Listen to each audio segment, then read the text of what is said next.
G'day my fellow media collectors, I'm Troy and today we're looking at The Fantastic Four is a superhero film that was produced by Constantin Film, 20th Century Fox, Marvel Enterprises and 1492 Pictures, and was released into theatres on the 8th of July 2005. While critics were lukewarm on the film, Fantastic Four grossed over $330 million worldwide, making it a commercial success, which spawned a sequel in 2007.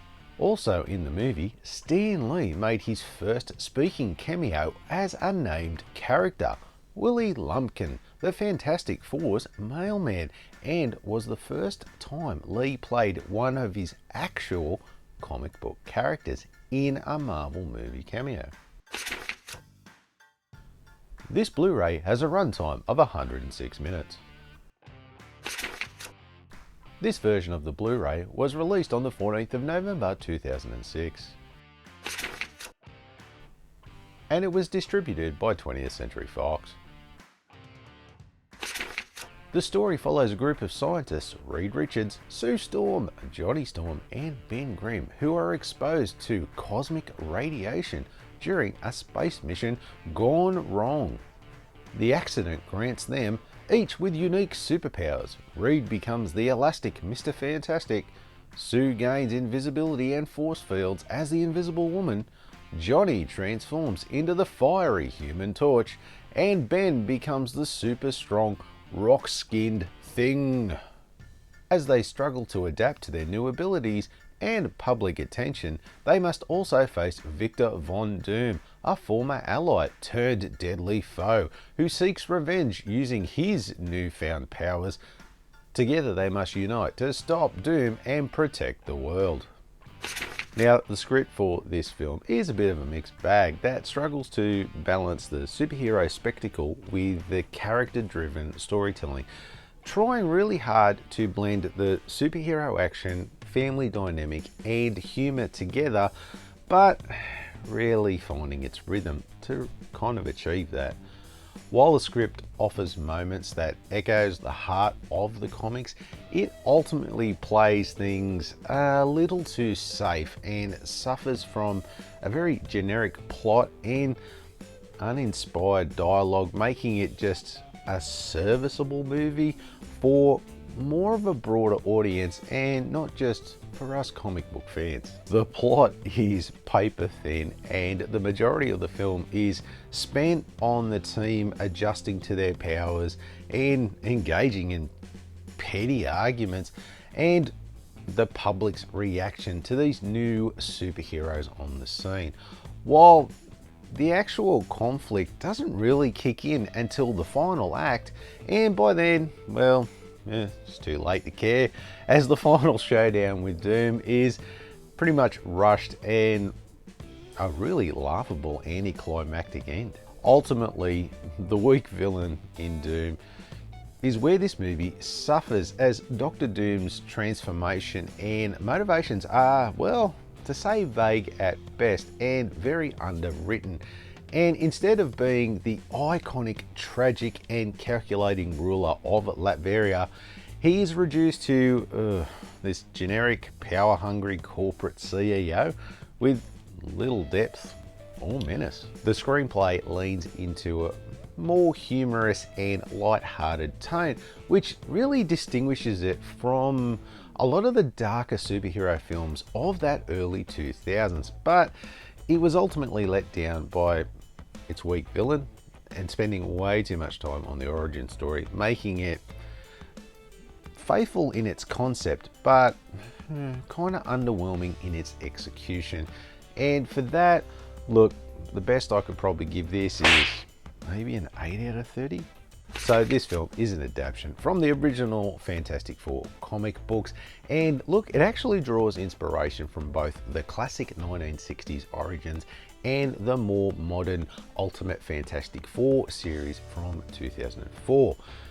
Look, for instance, in the comics, the team gains its powers during a rocket mission to space. Well, in this film, they modernise that a bit by turning it into a space station experiment involving cosmic energy. And of course, we also get a different approach on our main villain, Dr. Doom's origin. And where in the comics, Victor Von Doom is a Latvian ruler and a master of both science and sorcery. But for this movie, they reimagine him as an arrogant American CEO that gets his powers from the cosmic storm, which, look, I can't say I was much of a fan of. No, sir, I don't like it.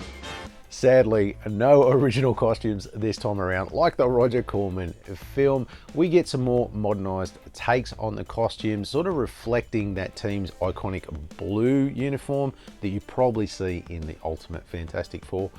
And even though it's updated and more stylised, I don't think they're that great, to tell you the truth. It's a bold fashion statement, all right. Hey, let's not forget about The Thing. This movie, you know, doing the same thing as the 94 movie and going with that practical suit instead of like CGI, which, look, I am not against it anyway, but unfortunately, somehow they made it look worse than the 94 version. And the 94 version had no budget. We had nothing. We had less than nothing. Now, we'll grab the cast from here. And as you can see, the list is a bit of a who's who, actually, of those early 2000 actors that were kind of big for that time.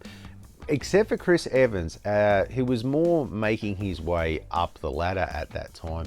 And this was probably more of his big break, which got him, yep, you guessed it, Captain America. Anyway, there is really only 5 main actors in this movie, so we're just going to look at them. And of course, the first of them is Ian Gufford as Reed Richards slash Mr. Fantastic, and I would sum him up as competent but bland. I mean, Grufford plays Reed as an awkward, science-obsessed genius, but his performance lacks the, shall we say, charisma and authority one would expect from the leader of the team. He kind of comes across a bit too stiff, and his emotional range was a bit lacking, to say the least, especially with his relationship with Sue, which wasn't really convincing in my book. Now, Jessica Alba as Sue Storm slash Invisible Woman, well, she felt like she was a bit miscast and a bit underwhelming, to tell you the truth. Alba struggles to bring a bit of depth or really believability to Sue Storm. Her performance is, well, emotionally flat, and her forced chemistry with Grufford, it didn't help. But in saying that, the film didn't give her really much to work with besides being the center of this love triangle between Reed and Victor, and I suppose a bit of eye candy. Now, Chris Evans as Johnny Storm slash the Human Torch was probably the standout performance in this movie, and not because he was the best actor, it was probably more because of his charisma and his comedic timing and, let's face it, his youthful arrogance that fit the Johnny Storm character perfectly. He injects an energy into almost every scene he's in and brings a bit of levity, and he just feels natural in that, like, easily making Evans the most sort of memorable part of this film by far. It's no surprise that this role helped him sort of pave the way for his later casting as Captain America. So Michael Chiklis as Ben Grimm slash The Thing, it's a solid and sympathetic performance, but it's Michael Chiklis being Michael Chiklis. I'm not sure this guy has much of a range. I mean, he's a good enough actor to play just about anything, but he's literally the same character in just about everything he does. And look, he still delivers a nice grounded performance despite being buried under all that massive rubber suit. But his chemistry with Evans as these bickering siblings was probably one of the film's few standout elements, actually. Now we have our Aussie mate Julian McMahon as Victor Von Doom slash Dr. Doom. In a nutshell, he is just, well, generic and forgettable. As our villain, McMahon plays Doom as this suave corporate villain, but the character is stripped of everything that makes, well, the comic book version so compelling. And the main villain of the Fantastic Four, he delivers his lines with this real sort of smug detachment at times that never really builds any menace, making Doom more of a smirking businessman than a true threat to the world.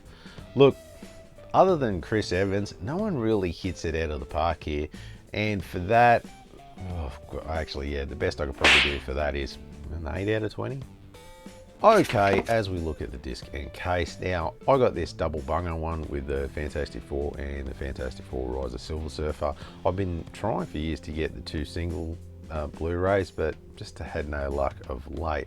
So it's just a symbol, nothing real flash. There's the side there, nothing real flash again. And the back, well, even less flash on the back, not a lot there. So as we look at the discs, yeah, it's just the logo again, like on the front, and well, that's the Rise of Silver Surfer, but yeah, we're only really focusing on this movie. So yeah, look, it's pretty average. It was one of those mass-produced ones, and it was readily available at a good price, so I picked this one up. Overall, but I mean, if you look at the actual one with the other cover, it doesn't look too bad, the movie poster, but this one's this, and like, it's serviceable, but it's nothing flash. So for that, I'm probably going to give this a 6 out of 10. Okay, so there's actually only one special feature on this Blu-ray, and it includes a commentary by Ian Gufford, Jessica Alba, Chris Evans, Michael Chiklis, and Julian McMahon. Now, look, I didn't have time to listen to the commentary, as I never usually have the time to watch these movies twice, you know, once to review it and then once to listen to the commentary. So, look, I don't really have much to say about that or can really comment on it, but I am surprised that that is all there is in this release. But I have since found out that there is supposedly another release out there that has way more special features. So look, I'm gonna have to go on the hunt for that one. But you know, as the rules go, as I'm reviewing this one and it's only got the one on there, that's all I can give a score for. And of course that score is going to be, well, maybe a 2 out of 10. As I bring up the Rotten Tomatoes scorecard, as you can see, the critics came in at 27%, ouch, while the audience score came in at, well, that's a bit better, 45%. Well, look, I can't say that I don't disagree with the critics, as look, they are on the money with this movie. It's more polish and flash than it is compelling story of the world's greatest comic book family, but I totally see why the audience score is there, as it's more of a, how can I put it, a general public, more for the general public who love this movie. That's who it was really more for than, say, us hardcore comic book fans. It was very much aimed at a safe, broad audience as a summer blockbuster popcorn movie than it was for us comic book fans. Anyway, look, if we round out the scores, we are going to get a total of 4 out of 10. So look, I actually did watch this one when it came out at the cinemas way back in 2005, and look, I didn't think it was too bad at that time, but as the years have gone on and I've watched it a few more times since then, you really start to see more of its, say, shortcomings than its standout moments. I think for me, this time around, while I was sort of watching it, I did notice a few things, and one of them is how slick and produced to almost within an inch of its life this movie actually is. The story just flows so quick without really missing a beat, and just feels just over polished in its look and storytelling. Now, another thing that I never really noticed before that was in this very polished focus group arranged movie was 2 completely unnecessary scenes that were solely added to appeal to a teen audience to get them to watch it, which were the snowboarding scene and the motocross scene. I can just imagine how this came up, with some film exec somewhere saying, hey, we need the teens to see this movie. What do teens love? And someone went, whoa, dude, like extreme sports are totally in. And he would have been like, okay, put some extreme sports in there, and hence we have the two scenes, which, by the way, are both identical, just with the sports changed out. So it starts off with Johnny is bored, he breaks out to go do something, roll extreme sports montage, and almost sets himself on fire. Literally the same scene twice. It's just lazy writing and doesn't move the story forward in any way. Look, it's an okay movie, you know, to watch. I just find it a bit too much on the slick and polished side of those, you know, those early 2000 blockbuster summer movies of that time. Very much reminiscent of that. Not the Fantastic Four I was looking to get. Well, at least I wanted anyway. So look, for that, I'm probably going to give this, look, a 5 out of 20. So for availability, I'm going to go with a 2 out of 5 for this one, as it is pretty common and it's not hard to find in your retail outlets or on your secondhand markets. As far as collectability, I'm going to put this one at a 4 out of 5, as look, any collection wouldn't be complete without the Fantastic Four movies, and I think this needs to be in your collection. The average price, you are looking at somewhere between the $7 to $34 mark for the Blu-ray. So as I always say, it really pays to shop around. Let's go to the scorecard and see how this one shapes up. Now for the final score, we get a grand total of 32 out of 100. Ouch, that's worse than I thought. And remember, we couldn't have the 94 movie ruin the big budget film debut of the Fantastic Four. That was going to be the big success, right? It didn't really work out the way they thought they'd hope, did it? I don't think the 94 movie would have ruined anything that they didn't already kind of ruin themselves. Yeah, I think you're right. Next week on the show, we have my review of the Fantastic Four Rise of Silver Surfer movie from 2007 on Blu-ray, so make sure you tune in for that one. Thanks for watching.